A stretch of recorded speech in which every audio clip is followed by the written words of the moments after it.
Imagine a world where a single strand of saffron could buy you a luxury coat, or where cinnamon was locked away in chests like treasure. Spices once held the kind of value we now reserve for gold or diamonds. But why? Why were spices worth so much that people risked their lives to trade or smuggle them?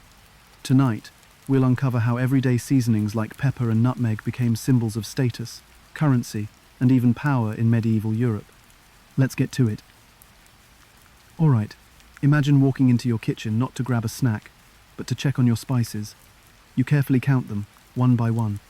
Each pinch of cinnamon or dash of cardamom could be the most valuable thing you own, locked away in an ornate box, guarded like a miniature treasure chest. That's how seriously people took their spices in the medieval world. These weren't just kitchen staples, they were symbols of wealth, power, and survival. Let's start with cinnamon, just one example, but it speaks volumes about this obsession. A small jar could be worth more than a horse. That's not exaggeration, that's documented history. Cinnamon had to travel thousands of miles to reach European households, and its price reflected every step of the journey. Owning it wasn't just about the flavor it brought to your roast or mulled wine, it was about what it said about you. If your pantry held spices, it was as clear a sign as wearing silk or dripping in gold. You weren't just feeding your family, you were quietly broadcasting your social rank to anyone who caught a glimpse. But there's no skipping over the fact that this value came from an almost ridiculous level of scarcity. Take the long, exhausting trade routes that brought these spices into Europe. Add the countless middlemen, taxes, tolls, and thefts along the way. By the time cinnamon or saffron finally reached a merchant in Paris or London, it had climbed so high in price, it might as well have been plucked straight from the Garden of Eden. A medieval household couldn't simply toss it into soups like we do today. Every pinch mattered. It wasn't uncommon for wealthy families to lock up their spices in secured cabinets, sometimes with intricate carvings showing off just how unsurprised they were by their own luxury. Picture this: a wealthy merchant in Florence, sitting in his kitchen, boasting about the chestnut cabinet he keeps his spices in. It's not just a box, of course. It's beautifully crafted with gold-plated hinges, hidden compartments, and a tiny lock, because, thieves could strike at any moment. Perhaps the irony was lost on them that one of the most delicious foods they savoured had once traded hands, literally, for livestock. A handful of saffron pistils in exchange for a plump goat. It sounds absurd now, but back then, that's what the market truly dictated. These spices weren't just commodities, they were collateral, as currency-like as coins.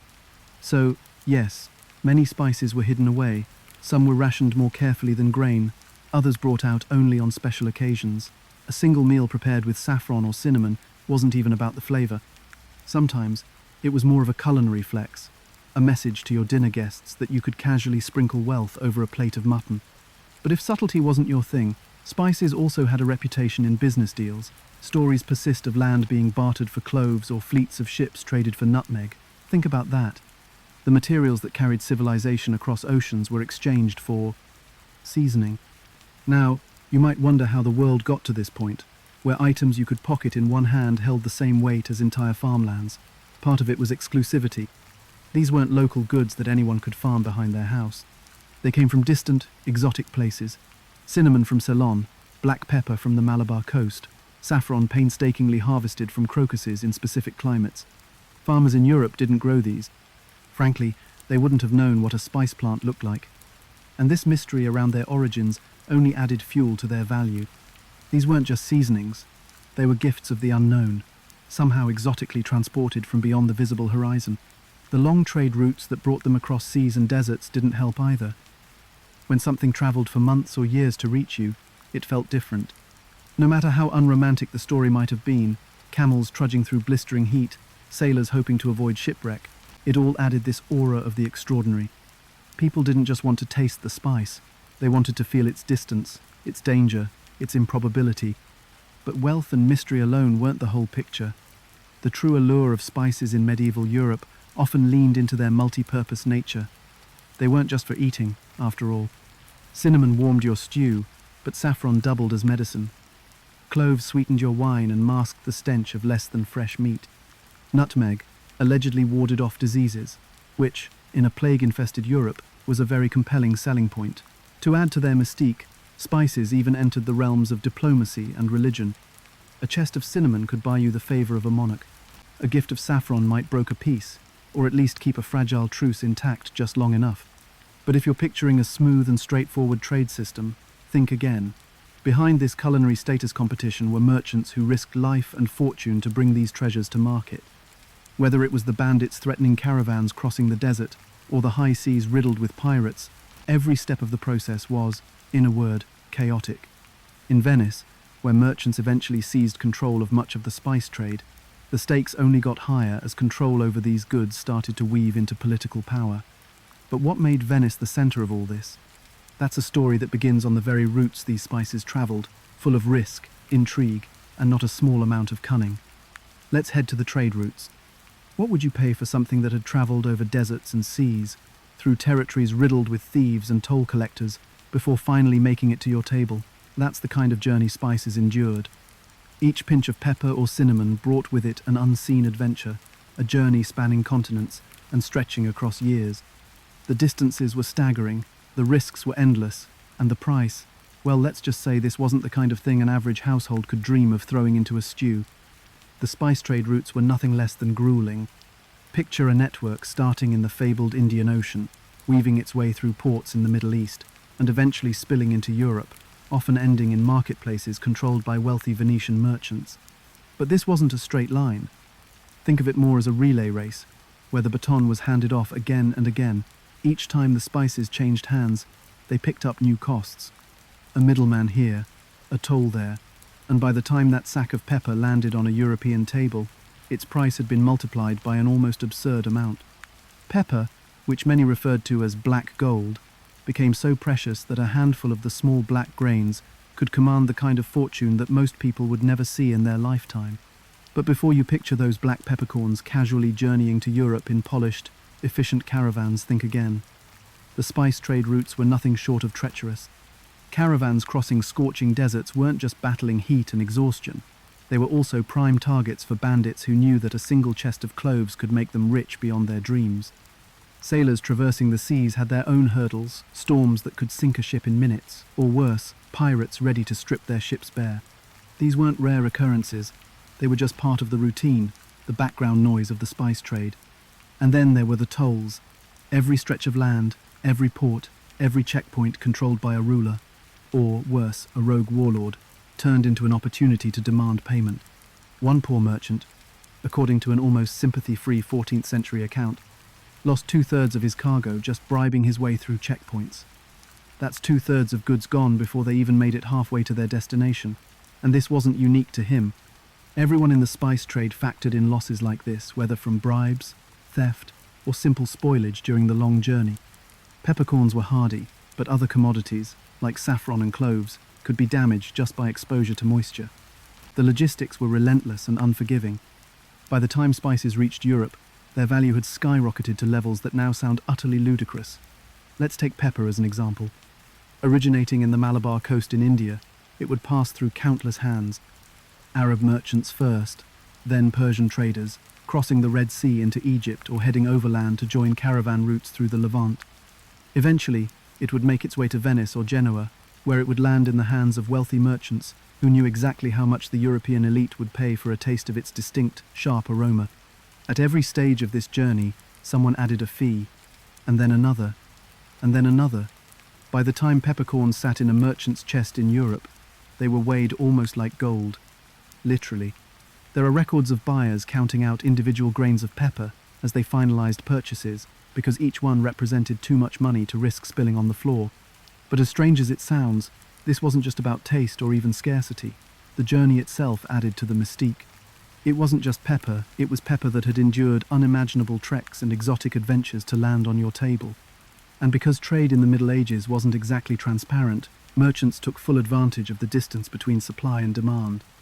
Arab traders, for example, carefully guarded their knowledge of spice origins. Spices like cinnamon and cloves didn't just appear, they were plucked from carefully cultivated trees on islands thousands of miles away. But the average European buyer didn't know that. To them, these spices were whispers of far-off, otherworldly places. To maintain this allure, merchants spun tales, stories meant to justify the jaw-dropping prices. Cinnamon, for example, was said to be collected from bird nests perched in perilous cliffs. These cinnamon birds would fiercely guard their nests, making the spices harvest an act of pure bravery. Did it matter that no such birds existed? Of course not. The point wasn't accuracy, but awe and price control. For cloves, there were stories of mysterious islands dotted with trees that only grew under rare constellations. Nutmeg? Supposedly guarded by enormous creatures that only the bravest sailors could outwit. These myths weren't just marketing ploys, they were an integral part of keeping the trade shrouded in secrecy. And secrecy was crucial, because the spice trade wasn't just a business, it was a monopoly. Knowing the true sources of these valuable goods would have been revolutionary, which is precisely why merchants worked so hard to obscure them. The more exotic and elusive they seemed, the more people were willing to pay. And pay they did, because owning spices became one of the ultimate symbols of wealth. Every pinch in every medieval kitchen pantry represented an almost absurd network of effort. Spices weren't just goods, they were the result of relentless human endurance. They weren't just passing pleasures, they were items of status, suggesting an unspoken sentence any guest would understand. I can afford this because the whole world works tirelessly to bring it to me. But no one symbolized this web of effort more than the merchants who survived these grueling routes. Their stories weren't just about selling product, they were about escaping pirates, outsmarting thieves, and surviving bureaucrats with their endless demand for tolls and taxes. Imagine navigating a shipment of cloves from the Banda Islands. First, you'd sail into Malacca, then pass it off to traders heading for India, where it would sit for months before being sold again. From there, it might cross to the Arabian Sea, be loaded onto Persian ships heading for the Red Sea, and then get picked up by merchants traveling to Venice. And that's the short version. Each stop meant added costs, lost inventory, and higher stakes. So by the time Europe's landowners sprinkled that pepper on their potatoes or flecked a dish with a golden strand of saffron, they were tasting the history of hundreds of hands, countless risks, and the collective exhaustion of everyone involved in that journey. It's no wonder spices were reserved for the rich, and no one controlled this dynamic more successfully than the merchants of Venice. Positioned at the crossroads of East and West, Venetian traders pulled the strings like maestros in a symphony of supply, secrecy, and scarcity. They weren't just selling spices, they were controlling the flow of wealth itself. Which brings us to an important question. How does one city go from trading pepper to wielding influence over kingdoms? Venice didn't just profit from the spice trade, they dominated it. The result wasn't just unprecedented wealth, it was power. But as we'll see, keeping that power required a mix of cunning, control, and tactics that weren't always above reproach. So what was Venice's secret? And how did they keep everyone else at bay? Let's head to the city of canals to find out. How does a single city rise to control something as expansive as the flow of spices in and out of an entire continent? Venice didn't grow cloves or harvest cinnamon itself. No Venetian farmer was out in the fields digging for ginger roots. And yet, for centuries, this city dominated the European spice trade, funneling unimaginable wealth straight into its narrow streets and canals. But Venice's real power wasn't in the spices themselves. It was in how it pulled the strings cleverly, relentlessly, and sometimes ruthlessly. Let's start with location. If you look at a map, Venice is perfectly positioned between east and west, acting as a kind of geographic middleman. Spices couldn't come from the Indian Ocean to Europe without crossing through this prime crossroads. Whether the journey started in the spice islands of Southeast Asia or the pepper-filled coasts of southern India, everything funneled westward through the Middle East and into Europe. And Venice made sure that final stretch of the route was firmly under its control. The city took its position seriously, anchoring itself as the go-to hub for spice sales, distribution, and above all, price manipulation. By controlling ports and trade agreements, Venice transformed from a small lagoon settlement into a juggernaut of economic power. But even a prime location wasn't enough on its own. What made Venice so dominant was its naval strength. The Venetian fleet wasn't just big, it was everywhere and highly organized. Think of it less like a collection of ships and more like a floating business empire. These galleys sailed off to ports in Alexandria or Constantinople, where Venetian merchants struck deals with Arab and Indian spice traders. The agreements they made weren't casual or improvised, they were calculated. Venetian merchants bought spices in massive quantities, sometimes locking out competitors entirely.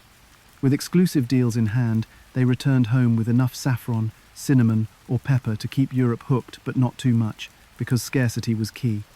The less spice available, the higher the price. And let's talk about those prices.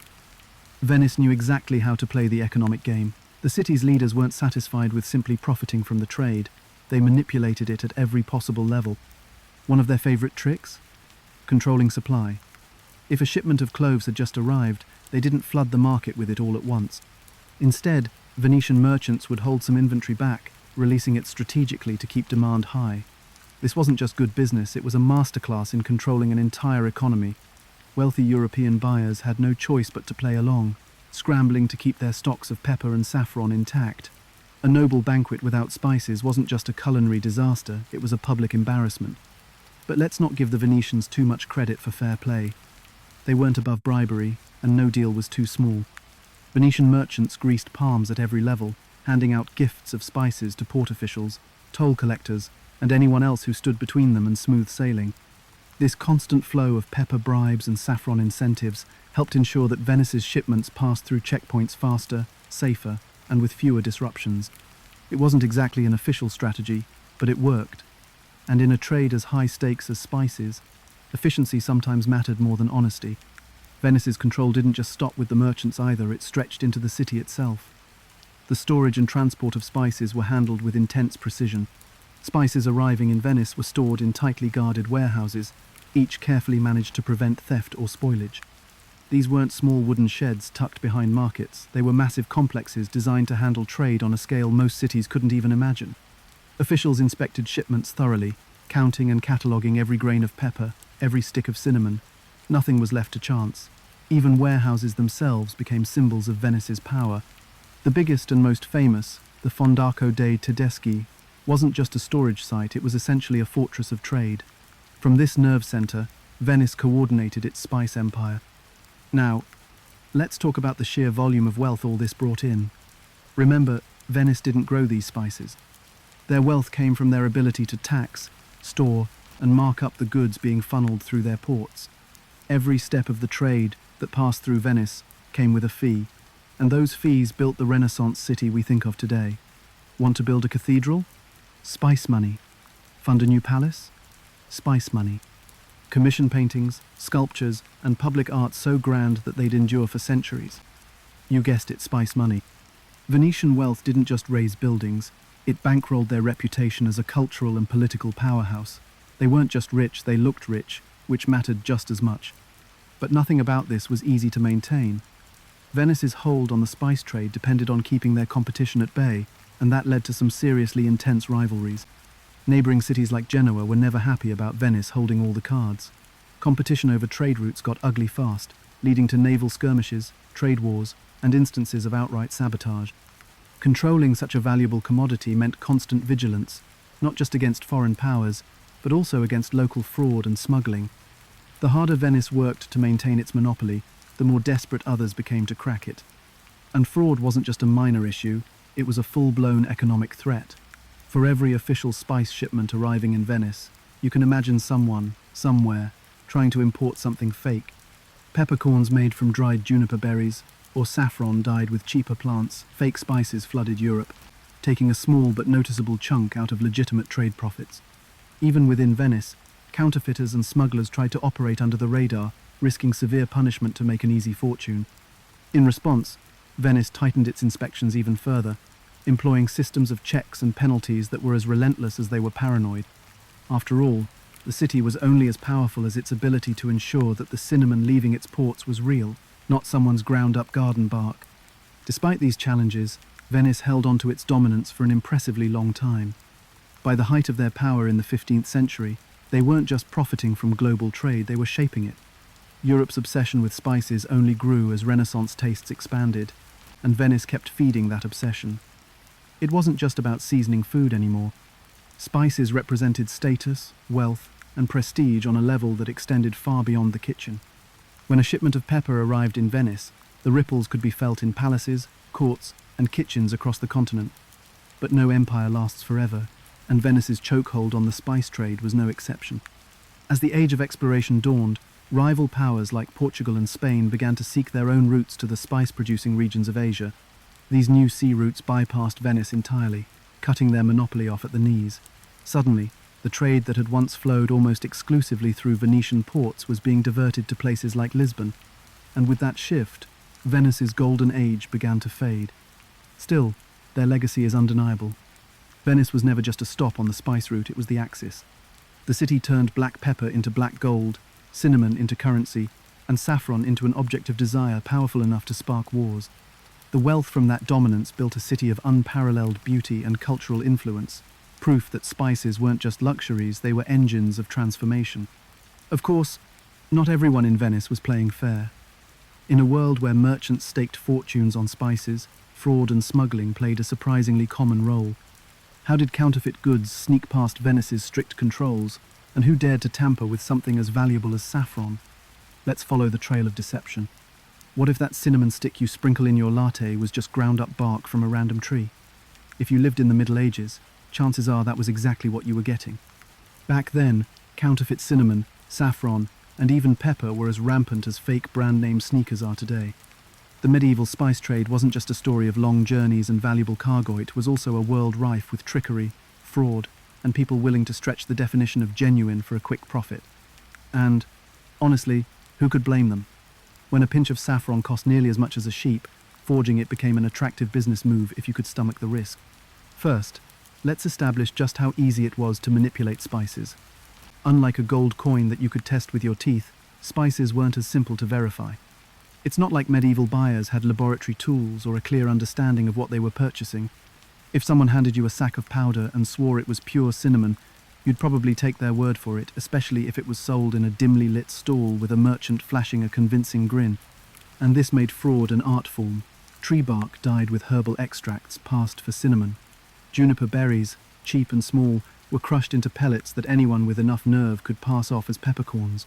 Powdered marigold petals, vibrant but tasteless, were blended into saffron.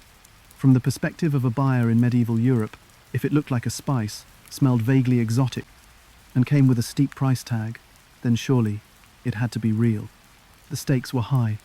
Genuine spices went through so many hands on their way from India, Sri Lanka, or the Middle East to Europe that they were already outrageously expensive by the time they reached the market.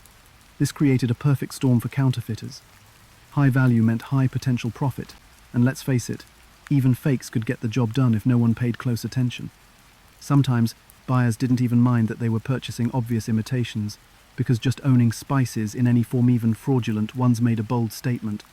That jar of suspiciously orange saffron in your pantry, even if it's more flower petals and hope than actual saffron, it still shows you're wealthy, connected, and worldly enough to be in the spice game at all. But don't think everyone just shrugged and accepted the deception. Counterfeit spices had real consequences, not only for buyers but for the reputation of cities that participated in the trade. Some medieval towns took spice fraud so seriously they employed specialized inspectors dedicated to sniffing out fake goods. These inspectors were the unsung heroes, maybe just the strongly skeptical overachievers of medieval marketplaces. Forget lab equipment. They relied on their senses, inspecting cloves, pepper, and cinnamon one by one. Clove shipments were weighed with precision. Peppercorns were occasionally cracked open to confirm they weren't hollowed-out juniper berries.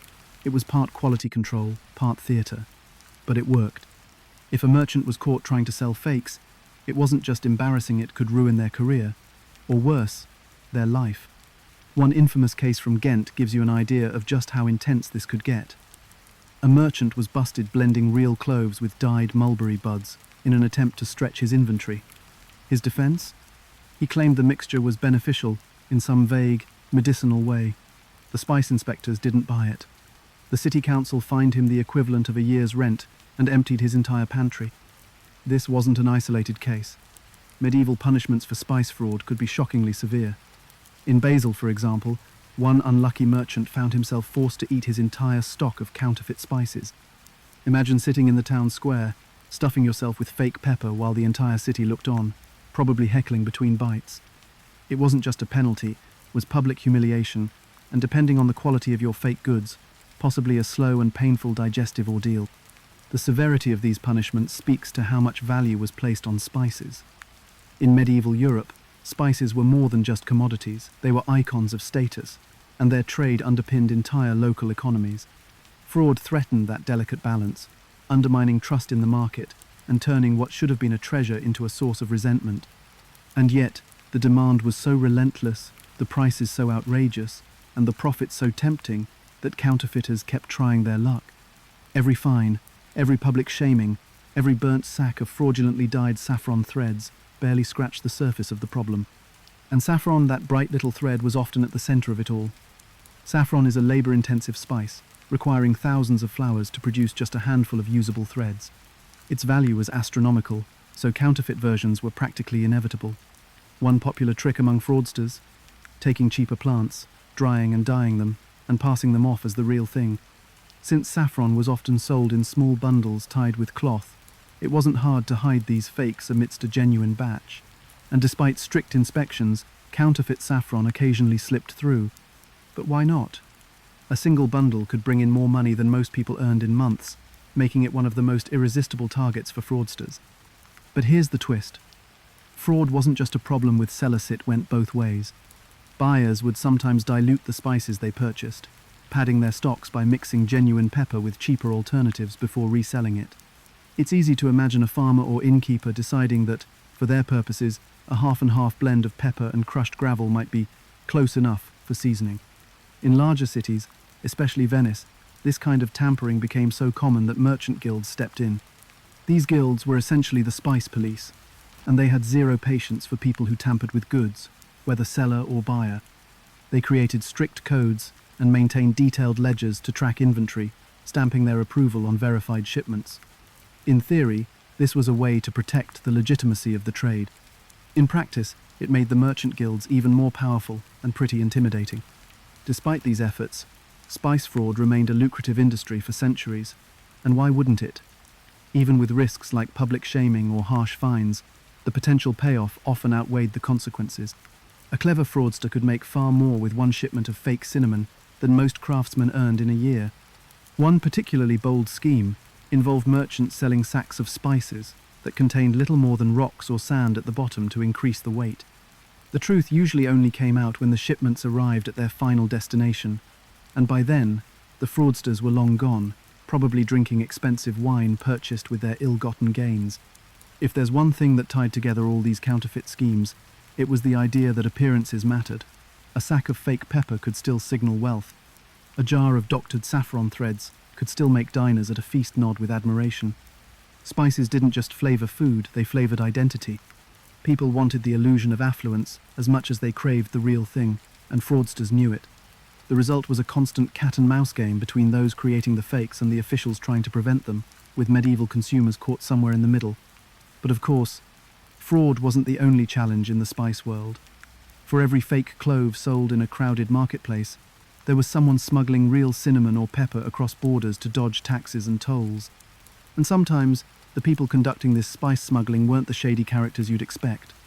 Instead, they were figures of surprising morality. At least, they were supposed to be.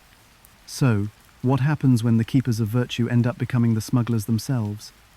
Let's turn to the unexpected culprits who bent the rules and risked tarnishing their own reputations for a taste of forbidden spices. What happens when the keepers of virtue become the ones bending the rules? If you imagined monks stirring humble bowls of gruel in cold stone kitchens, think again.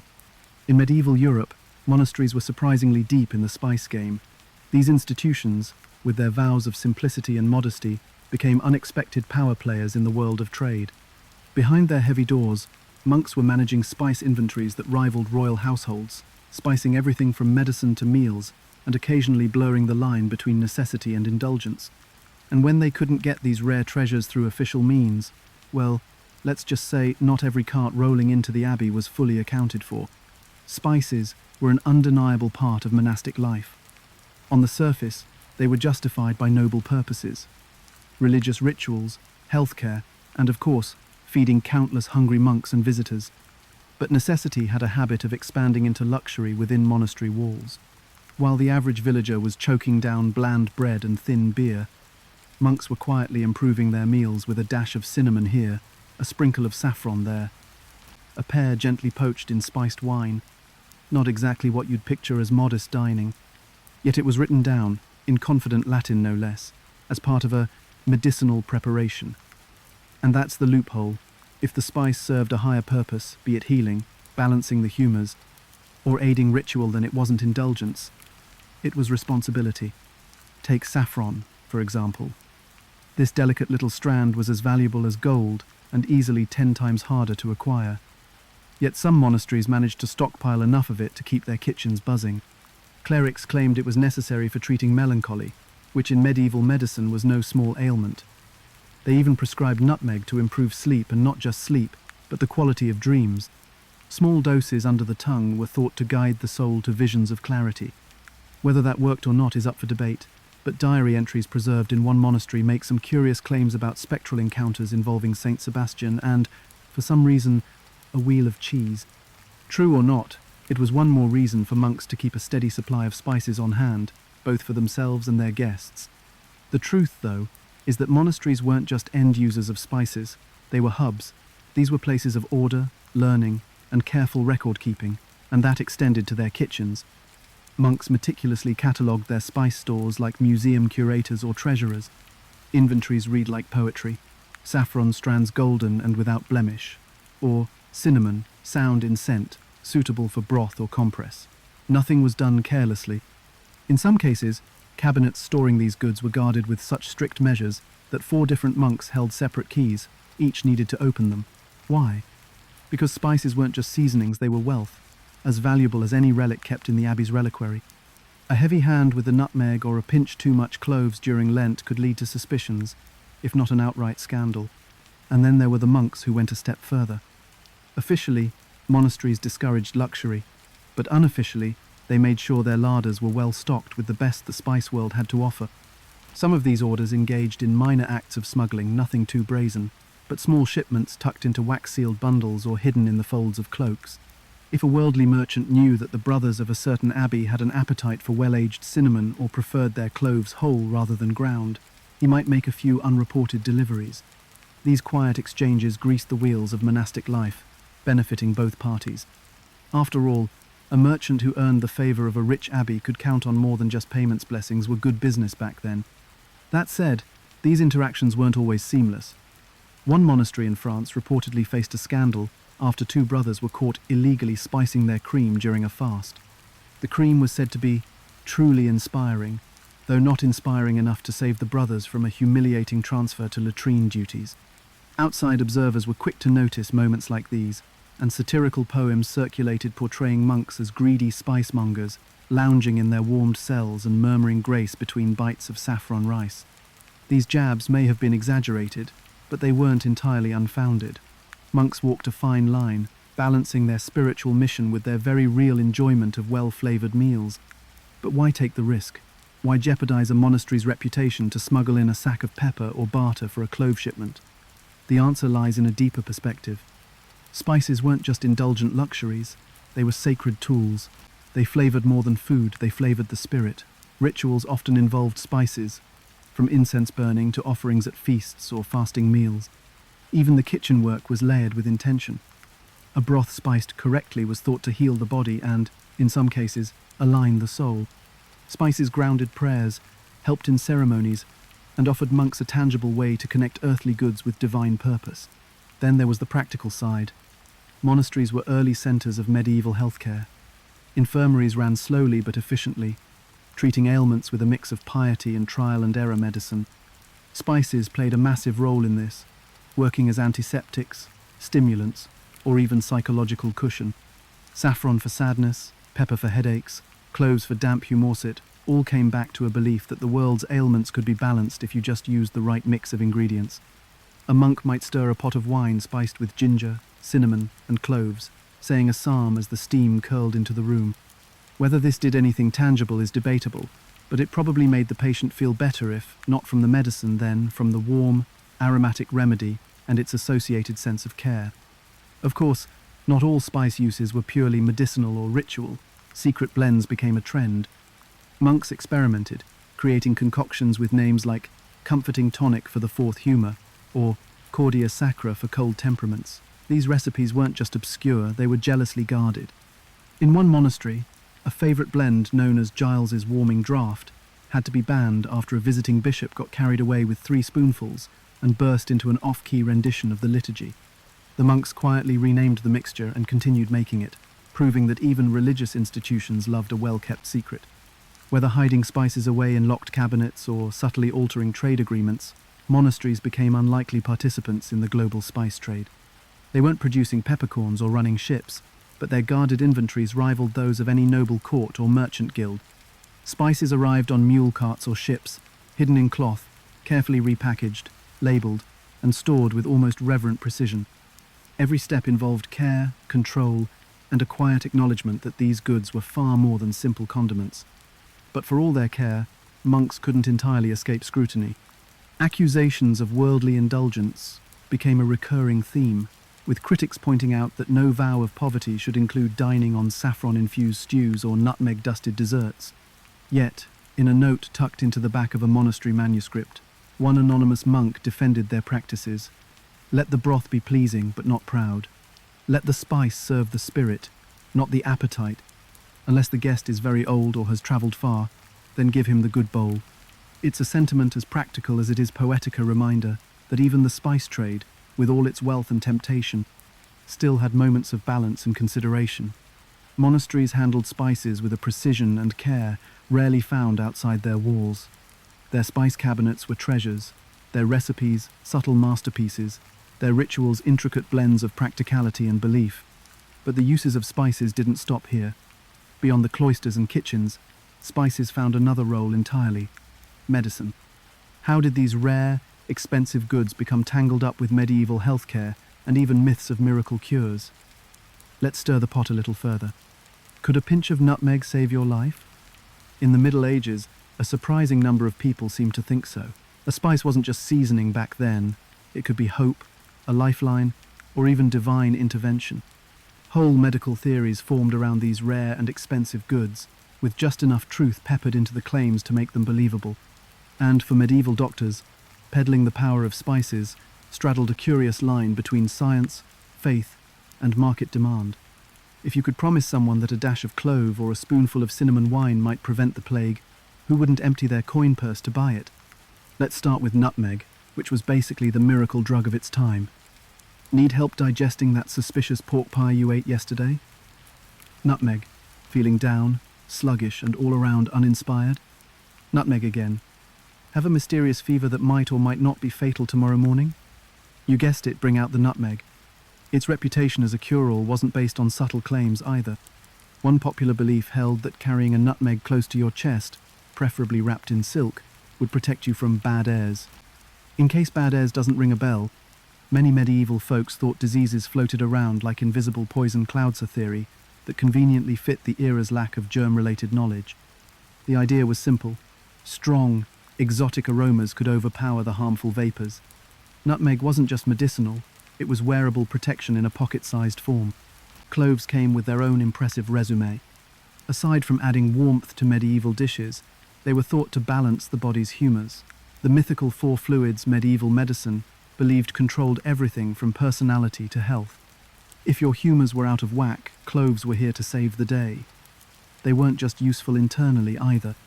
Physicians burned cloves during plague outbreaks, hoping their potent smell would purify the air. And for added flair, some swore by their cosmic story. Cloves supposedly came from mountain trees struck regularly by lightning. According to popular lore, this divinia weather-related origin gave them unique healing energy. Think of it as the medieval version of superfoods, except with a lot more drama. Even cinnamon was dragged into medicine's all-encompassing embrace. Beyond its pleasant flavour and association with wealth, it had a reputation as a multitasking fix-it-all. Indigestion? Steep cinnamon in wine. Memory problems or forgetful thoughts? Apply cinnamon directly to your temples. Heaven forbid someone should linger in a melancholic state. Why brood when cinnamon could restore the spirit? And if you were deeply superstitious, it didn't stop there. Sprinkling cinnamon around one's house was believed to protect against evil spirits. Yes, the same spice you toss into your oatmeal could allegedly guard against forces beyond the physical world. With claims like these, it shouldn't be surprising that spices were marketed as health investments. Scraping together enough coins for saffron or cloves wasn't just about spicing up your stew, it felt like buying insurance against death itself. The scarcity and expense of spices only made their supposed powers feel more legitimate. After all, how could something so rare, something transported from unimaginably faraway lands, not hold magic within it? Think about it. If you lived in a time when the average person rarely left their village, a cinnamon stick that had crossed deserts and oceans wasn't just foreign, it was practically otherworldly. And yet, Not every claim came from verified experts of the time. Plenty of spice trade legends doubled as marketing pitches. One story claimed that sprinkling saffron into your meal before a banquet ensured wayward minds would stay sharp. Nutmeg, some insisted, didn't just protect against illness, it could purify dreams and dispel restless spirits. Meanwhile, for the clergy coming across as too indulgent, cinnamon wine was conveniently rebranded as medicinal tonic. The fine line between health and indulgence was vigorously blurred, all while prices climbed and traders pocketed the profits. But behind these myths, there was a kernel of truth. Some spices did offer genuine medicinal value. Cloves, for instance, contain eugenol compound with mild antiseptic properties, which means it could actually help prevent infection in small wounds or toothaches. Pepper, thought to stimulate appetite and improve digestion, might not have been the gut healer medieval physicians promised, but its warming effect on the stomach wasn't exactly wrong. Cinnamon contains some antioxidants. Saffron, in small doses, has chemical compounds that can brighten mood and reduce moderate pain. It's easy to see how these small, real benefits were inflated into grand claims of miraculous cures. But let's not sugarcoat this. Much of the medieval medical industry was based on shaky ideas and wishful thinking. One classic recommendation involved chewing a single clove at the exact hour of the full moon to maintain marital fidelity, because nothing says trust in your relationship like timed snacking. Another bold claim held that clove smoke, if inhaled deeply at sunrise, could realign stars out of balance with your humors. The creativity was endless, but the basis for these treatments was speculative at best. The lengths to which people went to secure these miracle cures also underlined the cultural importance of spices. During plague outbreaks, entire towns would empty their pockets buying up whatever spices they could find: cloves, nutmeg, cinnamon, anything that smelled strong enough to fend off death in the air. In many cases, the demand for spices as protection only boosted their status as symbols of wealth and hope. If you could afford a sack of cloves during a time of mass illness, you weren't just surviving, you were thriving. Walking through a crowded marketplace with a bundle of saffron threads tucked into your belt silently announced that not only were you rich, but you had the means to live while staying symbolically out of death's reach. Monasteries also leaned heavily into this medicinal belief system. Aside from using spices in daily rituals, monks served as early healthcare providers for surrounding communities. They prescribed saffron for melancholy and nutmeg for indigestion. Pepper was ground into hot wine to treat headaches, and cloves were made into oil for those suffering ailments of the skull. These spices weren't cheap, which gave their use a dual purpose. Yes, they healed, but they also reflected the abbey's prestige. The fact that a monastery had access to such luxuries made its healing practices seem innately credible, whether the treatments worked or not. One of the more infamous examples of spice-fueled medicine came during the grips of the plague itself. Physicians devised bizarre remedies based on their theories of how disease spread, and spices were often key players. Masks stuffed with aromatic herbs and cloves became iconic in plague doctor costumes. Though aesthetically intimidating, their effectiveness was dubious at best. Still, the logic made sense for the time. Bad smells bring disease, strong smells like spices drive it away. Rarely was anyone asking whether cloves could scientifically purge harmful mists. They were more concerned with staying alive long enough to try anything. In the end, spices were essential not because they cured diseases, but because they gave people a sense of control in an uncontrollable world. The mere act of sprinkling cinnamon on your bread or adding nutmeg to your wine felt like doing something, taking action against despair. Sure, some physicians knew they probably couldn't cheat death with clove powder, but a calm patient was a living patient. That belief alone was enough to keep the trade and its staggering prices alive. Of course, while the public clung to these promises of healing, spice traders reaped the rewards. Whether by adding clever myths to the narrative or simply charging exorbitant prices for placebo effects, they cemented the value of their goods. Some claims were stretched to the breaking point. After all, no reasonable person truly believed chewing a well-timed nutmeg could prevent lightning strikes, but when life was full of uncertainties, why take the risk? The medicinal myths surrounding spices only added to their perceived power, but there was another group eagerly propping up their value: royalty. In the courts of kings and queens, spices weren't sold with health claims, they were presented with unmistakable decadence. It wasn't about survival anymore.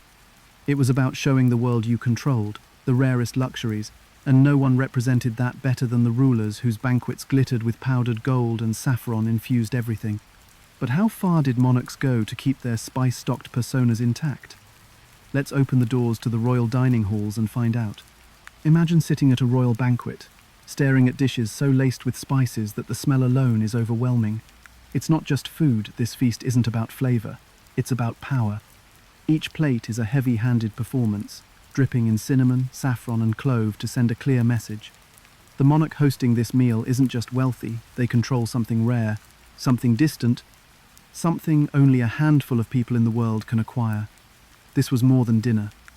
It was edible intimidation, a display of authority you could smell from across the room.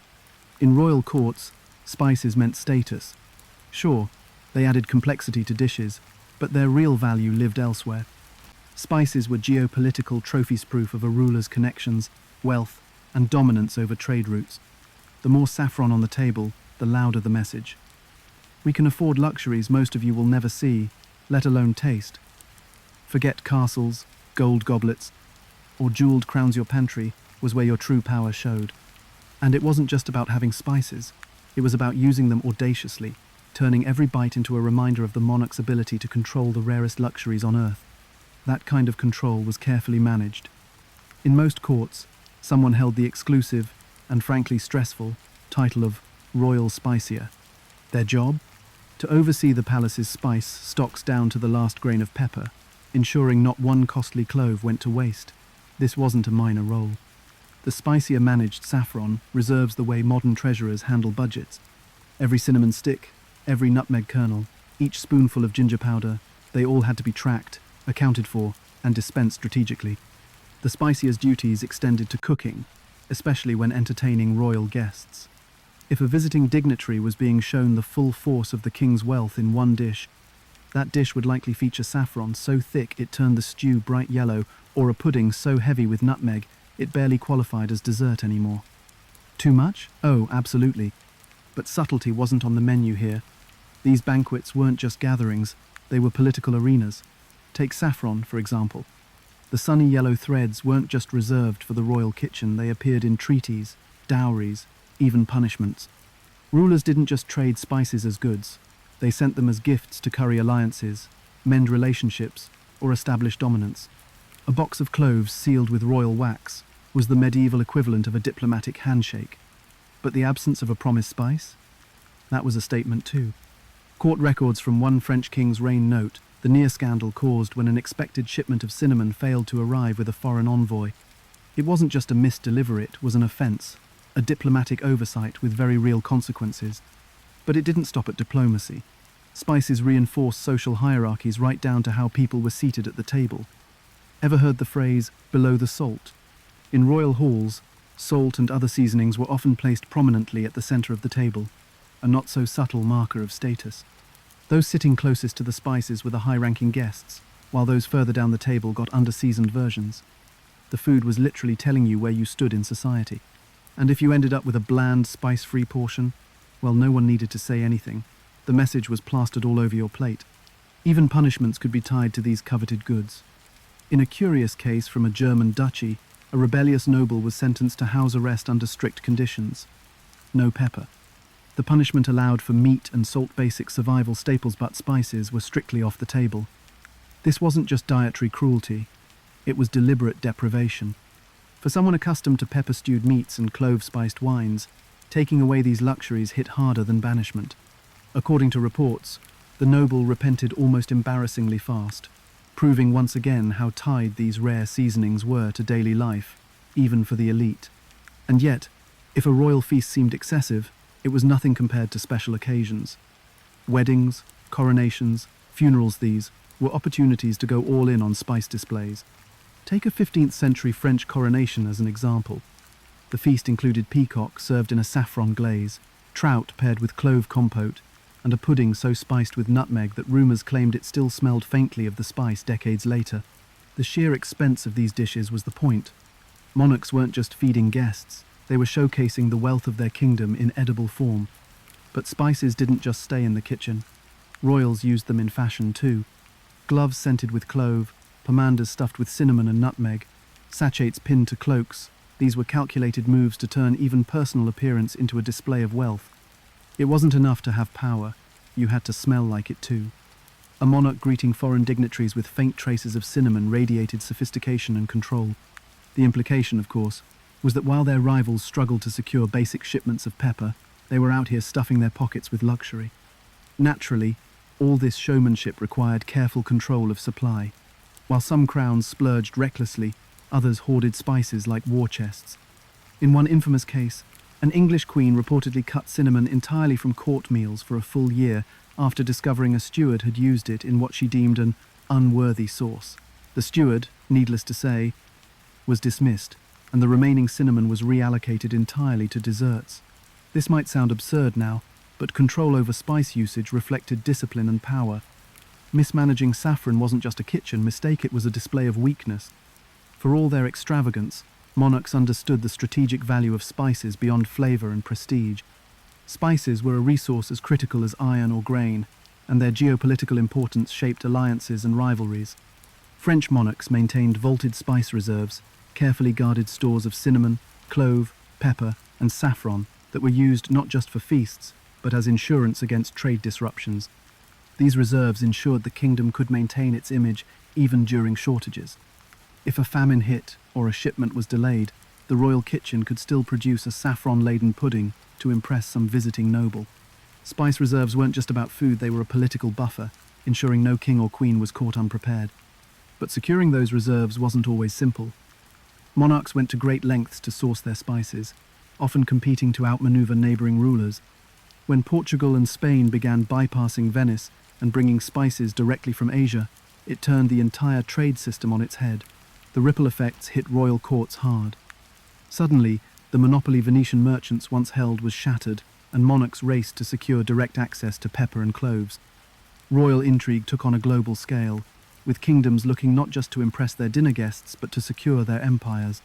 This competition occasionally tipped into outright conflict. When spices were on the line, diplomacy sometimes gave way to war, and one war fought over a single brilliant thread of saffron would show just how far people were willing to go to protect their spice supplies. Let's take a closer look at what happens when this rare, golden flower becomes the reason for armed conflict. What kind of spice is worth going to war over? In the 14th century, the answer was saffron. Yes, that little golden thread, pricier than any gemstone by weight, sparked not just competition, but actual bloodshed. It wasn't just a seasoning, it was survival, currency, and power, all wrapped in an impossibly labor-intensive crop. The Saffron War, also known as the Saffron Controversy, started with the theft of a single shipmenter, theft so consequential that it spiraled into an armed conflict. So, what made saffron so valuable, and why did it inspire people to pick up swords over a spice? Let's talk about the staggering lengths people would go to keep their slice of the saffron pie. First, understand this. Saffron isn't just rare, it's ridiculous to harvest. The spice comes from the Crocus sativus flower, but only 3 tiny red threads, or stigmas, sit inside each bloom. To gather just 1 gram of saffronth weight of about a paperclip, you'd need 150 flowers. To collect a pound, try more than 70. 0 flowers, all harvested by hand, because of course, no medieval farmer was whipping up a machine to streamline the process. It wasn't just tedious, it was fragile. Too much rain, too little sun, a stray goat trampling your precious crocus field, any minor disaster could ruin your saffron crop entirely.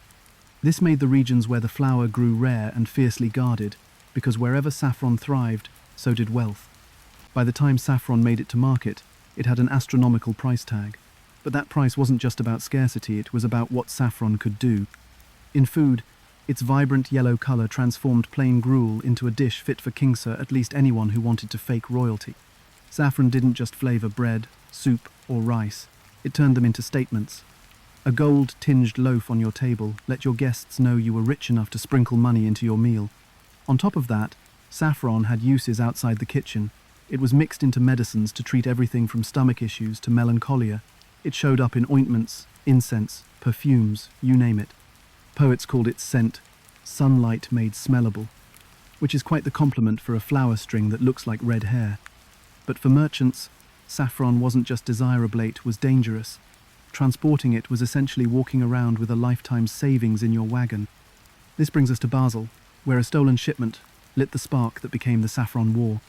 A valuable load of saffron was en route to that well-known Swiss city when it vanished, intercepted either by thieves or rival traders. Details get murky here, as medieval records weren't exactly written like a Netflix crime series. What's clear is that the loss wasn't just a bad day for a merchant. Basel, already a major trading city, relied on saffron to grease its economic engine. The city authorities didn't just investigate, they took up arms, setting off a conflict with neighboring factions to recover what they saw as theirs. This wasn't the kind of war you'd expect when thinking about sprawling medieval battlefields. It was narrower, messier, and mostly involved merchants and private forces clashing over control of saffron routes or fields. It wasn't about conquering territories or expanding borders, it was a fight over supply chains and wealth. What makes it fascinating is how specific it was.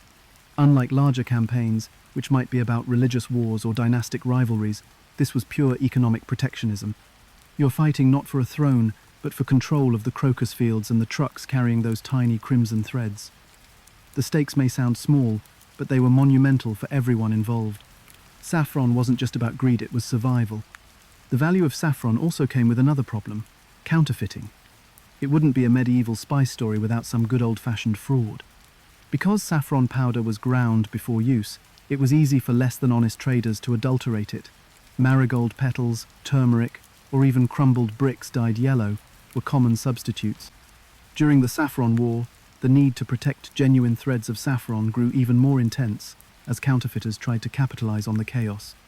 You can imagine the frustration, risking your neck in a skirmish, only to find you've just secured a chest full of fake saffron, probably reeking of turmeric. To combat fraud, cities like Nuremberg appointed saffron inspectors, whose job was both fascinating and bizarre. They sniffed, tasted, and sometimes burned saffron to test its purity. Records show some inspectors took their duties to absurd levels. In one famous punishment, a fraudster was locked in a cage alongside an angry goose, supposedly symbolic of their audacity and greed. Public humiliation aside, the point was obvious. Messing with saffron meant messing with livelihoods, and people didn't take it lightly. Saffron growers, too, were endlessly protective of their fields. In some areas, crocus farms were enclosed with fences and, bizarrely, blessed annually to ward off would-be thieves. The blooms, while stunning, were as good as gold. Farmers and city authorities coordinated to guard harvesting times, ensuring no one slipped into the field at night to take what wasn't theirs. If saffron harvesting sounds like small-scale espionage, it's because it kind of was. Entire communities threw all their resources into keeping this fragile crop safe, with regional pride at stake as well. Losing control of saffron meant serious economic damage and embarrassment on the trade stage.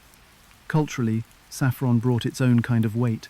Owning it wasn't about practicality, it was about standing out in a big way.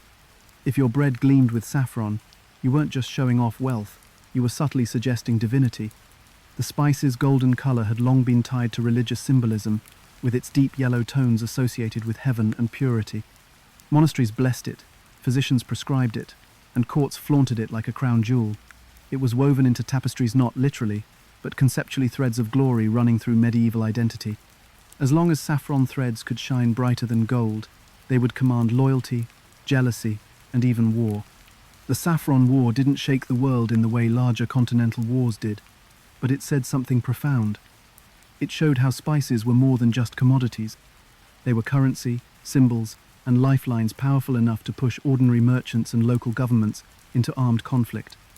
What made this fight stand out wasn't its scale, but its specificity.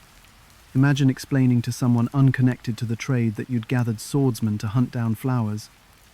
And yet, in the context of the medieval spice economy, it made perfect sense. Saffron mattered because it meant survival not just for the traders, but for the regions that produced it and the cities that depended on it. But the Saffron War was just one example of how spices shaped more than palates. They molded geopolitics. Throughout history, spice routes crafted global connections, broke monopolies, and built empires. They drove naval expeditions, trade alliances, and, in some cases, bloodshed.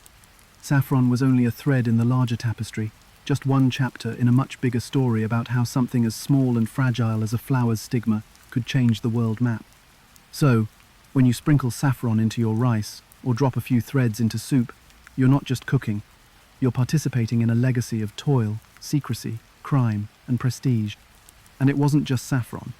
The spice economy as a whole laid the early groundwork for the global commerce we see today. What started as routes carved between cities and continents has shaped trade systems that live on in modern economies. But how exactly did those roots and the quest for flavor set the stage for global trade as we know it? Let's look at the legacy of the spice trade and how its influence lingers in ways you might not expect. How did a pinch of pepper and a single thread of saffron shape the modern world? Well, let's start with a mental image. Imagine a global map, now crisscrossed with highways, shipping lanes, and flight paths. But strip all of that away now, interstates, no airports, no container ships. Instead, what you're left with are ancient trade routes, thin, winding paths over land and sea, laid not for cell phone chips or streaming devices, but for spices. Before tech startups and oil barons, there were spice merchants carving out the first veins of international trade. The spice trade wasn't just about seasoning food, it laid the foundation for globalization itself. Centuries ago, when a sack of peppercorns was worth its weight in silver, the trade routes used to ferry these precious goods looked more like infuriating obstacle courses for the truly desperate. Caravans trudged across deserts, ships crept through pirate-infested waters. Everyone along the way wanted to cut bandits, toll collectors, and regional rulers, all determined to skim what they could from the flow of spices traveling westward. And yet, despite all of that, people didn't stop. The fact that those tiny peppercorns made it at all is a kind of miracle. These routes weren't merely a means to an end, they formed the first global networks, patterns that modern trade still follows. Take the Arabian port cities, for example. These were bustling hubs long before globalization was a term anyone could define. Spices poured in from the east and lingered there just long enough to be weighed, taxed, and significantly marked up. From there, they moved north to Europe or back down to Africa. Look closely enough, and you see the early skeleton of modern international commerce. Goods funneling through key points, prices inflating at every checkpoint, and merchants trying to outwit competitors and undercut middlemen. If trade today seems complex and often cutthroat, thank your medieval spice entrepreneurs, they set the gold standard for turning a market into a battlefield. But the spice trade wasn't just about merchandise crawling across maps. It had a more explosive impact on the age of exploration. By the late 15th century, European monarchies had grown tired of relying on Venetian merchants and their fragrant monopoly on spice distribution. Enterprising kingdoms like Portugal and Spain decided they were done playing middleman games. They wanted direct access to the source. So, instead of politely funneling their trade through Venice or the overland routes controlled by Arab traders, they started looking for oceanic alternatives. Spices quite literally set sails. Portugal and Spain, tired of Venice and its fragrant monopoly, began looking for oceanic alternatives, and the result was the dawn of exploration. The voyages of people like Vasco da Gama and Christopher Columbus weren't just about curiosity or glory, they were business ventures fueled by the promise of cloves, cinnamon, and nutmeg. Take da Gama, who sailed around Africa's Cape of Good Hope to reach the spice markets of India. His crew didn't risk storms and scurvy for thrilling sea tales. They were hunting nutmeg and pepper, goods whose prices back home could triple the value of an expedition. Similarly, Columbus stumbled into the Americas, searching for a faster route to the Indies and their spice wealth history's grandest accidental detour. Without the spice trade, the entire age of exploration might have unspooled differently, with fewer sails and far more caution. But the spice trade left its fingerprints on far more than maps or maritime histories. It revolutionized palates too. For centuries, Europeans had subsisted on fairly plain food, seasoned with salt and herbs if they were lucky. But the introduction of spices like cinnamon, cloves, and black pepper completely transformed European cuisine. Suddenly, bread became sweeter, meats could be spiced for preservation, and thick, nutmeg-flecked stews made appearances on wealthier tables. Spices turned cooking into something more creative, sparking culinary trends that lasted for generations. You could argue that modern global cuisine fusion of flavors we experience at neighborhood restaurants is a distant descendant of those moments when cinnamon first dusted European pastries or cloves turned up in their stews. Spices were not just taste enhancers, they were medieval bling, edible jewels. Food wasn't the only thing spices changed. The economics of luxury also evolved alongside them. Venetian merchants mastered the kind of market manipulation that would make any modern hedge fund manager jealous. By hoarding supplies and controlling distribution, they kept prices both high and unpredictable. This wasn't just commerce, it was the creation of exclusivity as a business model. The idea that rare, highly marketed goods could sustain entire economies sound familiar. The spice trade helped lay the psychological groundwork for consumer culture as we know it. Today, we might see this in designer handbags or limited edition sneakers, but the concept is the same. Back then, it was saffron on your soup that told the world, I can afford excess. There's also something deeply symbolic about the way spices functioned as both reality and myth. On the one hand, they were physical, goods tangible, valuable, expensive to transport. But on the other, they carried ideas. Spices were currency and status and perfume for your soup. The aroma of cloves in a royal court wasn't just pleasant. It whispered of distant lands, exotic adventures, and the wealth needed to access them. Spices turned ordinary tables into extraordinary stages, and every whiff reminded guests of the vast world outside their door. The spice trade also played an early role in building bridges between cultures, for better or worse. Those ancient trade routes became conduits not just for goods, but for knowledge, art, and ideas. A single shipment might mix Chinese porcelain, Indian textiles, and Middle Eastern mathematics alongside spices. Over time, the movement of people and products connected previously isolated civilizations. It wasn't always harmonious. Colonial exploitation and conflict grew alongside this exchange, but the foundation of cultural interconnectedness was laid. Today's global world owes much of its DNA to these early, spice-driven interactions. The spice routes were less like roads and more like slow, infuriating obstacle courses, but they shaped history regardless. They also show us how something small economically and literally can carry enormous significance. Spices were delicate, measured by pinches, and yet they upheld empires, built cities, and inspired revolutions. They had the power to connect and divide, enrich and exploit, flavor and transform. Their legacy reminds us how entire systems of trade and power can begin with a simple human desire, to taste something extraordinary. The question is, what can we take from all this? The spice trade story is one of ambition, innovation, and misconceptions as much as it is about flavor. The story of spices is a reminder of how everyday items can hold extraordinary significance. For medieval merchants, peppercorns were the future. For modern historians, they're the past. And yet, their influence lingers. Globalization, consumer culture, even our curiosity about food all trace their roots back to those early spice routes. So, next time you shake a little cinnamon over your latte or toss some pepper onto your eggs, take a second to think about it. That moment, that flavor, that warmth on your tongue. It's the result of centuries of trade routes, wars, expeditions, and yes, even a few spicy scandals. What was once fought over, lied about, and hoarded is now poured casually into cookie recipes on Sunday afternoons. And really, isn't that the strangest legacy of all? For something that once shaped empires and lined the pockets of kings, spices have now become just another item on your grocery list. No wars, no secret trade routes, no locked chests, just aisle 7, next to the baking powder. But for what it's worth, the humble little jar of cinnamon in your cupboard, it's carrying the echoes of history, waiting patiently to remind you it was once worth more than gold. Spices were more than luxuries, they were the threads that wove empires, cultures, and economies together. A pinch of cinnamon carried the weight of global trade routes, wars, and alliances. Kings used pepper to project power, while saffron secured treaties and settled status disputes. Even everyday cooks, sprinkling nutmeg into stews, unknowingly mirrored centuries of political manipulation. Spices proved how scarcity and perception could transform the ordinary into symbols that shaped history itself. So next time you season your meal, pause. That cinnamon or pepper might feel small, but it represents a journey that once connected the entire world.